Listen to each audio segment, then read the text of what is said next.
آج امریکہ میں صدارتی انتخابات ہونے جا رہے ہیں، لیکن اس سے بھی بڑی خبر پاکستان میں ہے۔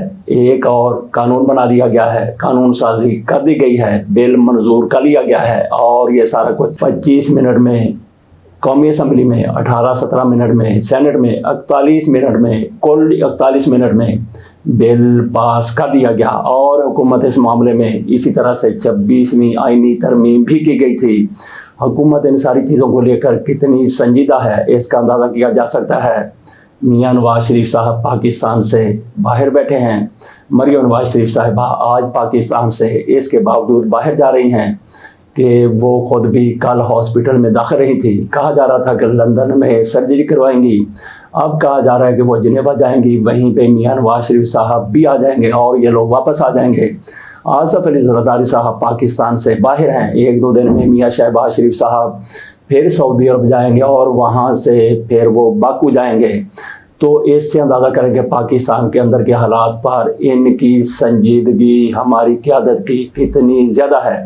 آ جاتے ہیں اس بل کی طرف جس میں بہت بڑے بڑے فیصلے کیے گئے ہیں۔ ایک تو پریکٹس اینڈ پروسیجر کمیٹی، اس کو بھی اوپر نیچے کر دیا گیا ہے۔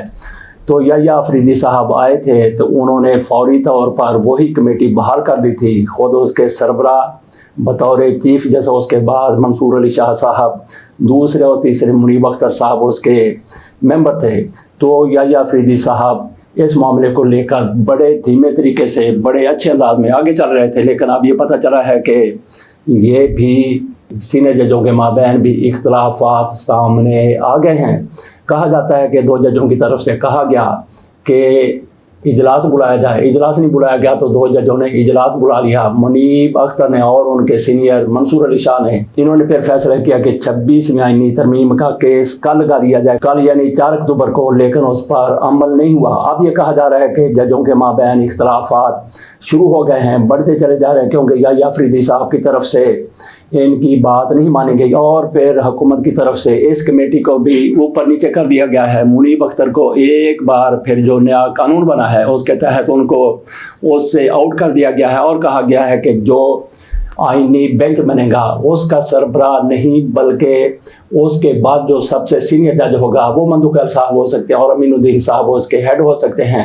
یہ تو اب تک کی اطلاعات ہیں، وہ بندہ بیٹھے گا، کمیٹی نہیں ہوگی۔ تو اس طرح سے معاملات کمیٹی میں بھی منیب اختر کو آؤٹ کر کے رکھ دیا گیا ہے۔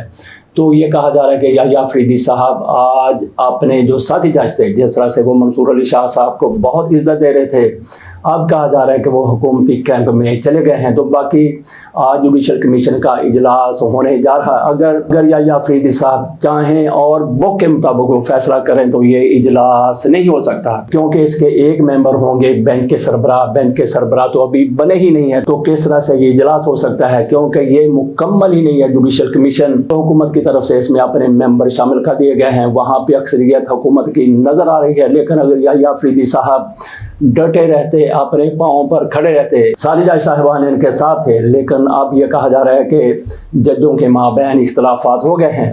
یہ بڑے بڑے رپورٹرز کی طرف سے دعوے کیے گئے ہیں اور یہ وہی رپورٹر ہیں جن کے پاس اندر کی خبر ہوتی ہے، ان کی خبر میں بہت زیادہ صداقت ہو سکتی ہے، لیکن معاملات اس کے برعکس بھی ہو سکتے ہیں۔ بہرحال دیکھتے ہیں کہ یہ پاکستان ہے، یہاں پہ کسی بھی لمحے کچھ بھی ہو سکتا ہے۔ تو جو نئے بل منظور کیے گئے ہیں، جو نئے قوانین بنے ہیں، یوسف رضا گیلانی صاحب بالکل تیار بیٹھے تھے، کیونکہ ان کو کسی قسم کی کوئی دوائی کھانے کی ضرورت نہیں ہوتی۔ یہ تو صدر پاکستان جو اصل میں ہیں، اور کس قسم کے اصل صدر پاکستان ہیں آصف علی زرداری صاحب، ان کے پاؤں میں آج کل موج آ چکی ہے، وہ دبئی میں بیٹھے ہوئے ہیں، ڈانس نہیں کر سکتے، کوئی فیصلے نہیں کر سکتے۔ پاکستان ان کا آنا کتنا زیادہ مشکل ہے، پاؤں میں موج آئی ہے تو پاکستان 1 مہینے کے لیے وہیں پہ بیٹھے ہوئے ہیں۔ بات ہم کر رہے تھے کہ امریکہ میں صدارتی انتخابات ہو رہے ہیں، ٹرمپ اس دوڑ میں آگے ہیں، بہت آگے ہیں۔ کملا ہیرس کی طرف سے کہا گیا ہے کہ ابھی سے ایسی باتیں نہ کی جائیں جو ان کے اندر کی مایوسی کا اظہار ہے۔